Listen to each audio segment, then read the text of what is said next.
We're here at Hampshire Constabularly on Romsey Road in the centre of Winchester. We're just awaiting the arrival of Chris Grayling, who's the new Shadow Home Secretary. And we're here today to meet with the new Chief Constable of Hampshire and also the new Chief Inspector of Winchester Police. So it's a new group of people all round. Number of things we want to talk about today. There's the budget situation that Hampshire Constabulary face. They've recently had to announce some job cuts here at the HQ.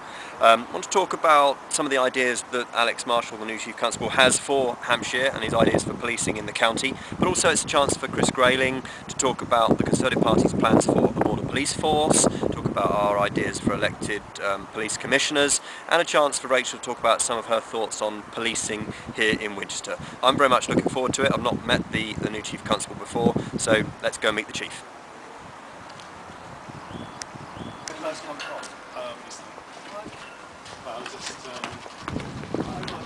was so last but 12 years ago, so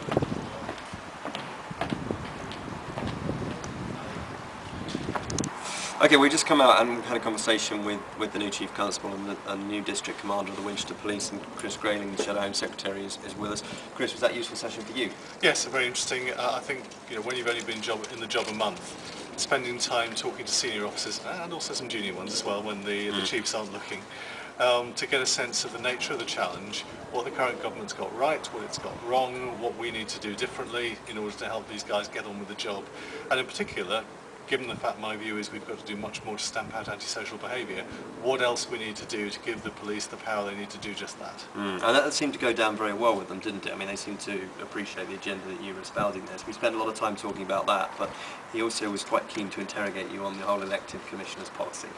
Yes, he was, and I think rightly so. There's a great interest now in what the party's planning. Yep. They can read the opinion polls. Now, I happen to believe we're still a long way to go before we win an election. We've got to win 125 seats. It's not going to be easy, but the fact that we are ahead in the polls in the run-up to the election is certainly making people very interested in our plans.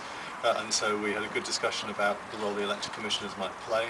I think it's very important if we move powers away from the Home Office out to localities to control their local policing to a much greater degree than they do at the moment, and we've actually got to ensure there's proper democratic and visible democratic accountability in those areas.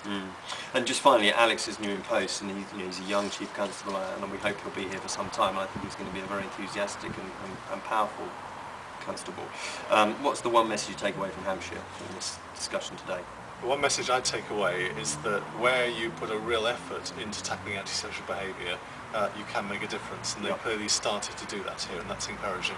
And I think as politicians we should be seeking to give every support we can to forces doing that. But also I think to equip them with the powers that enable them to act quickly. It's one thing getting on with the job and trying to tackle it, but if you don't have the powers to actually deal with it quickly, that's an obstacle, and I hope our grounding order proposals will actually give an extra weapon to them in their battle against antisocial behaviour.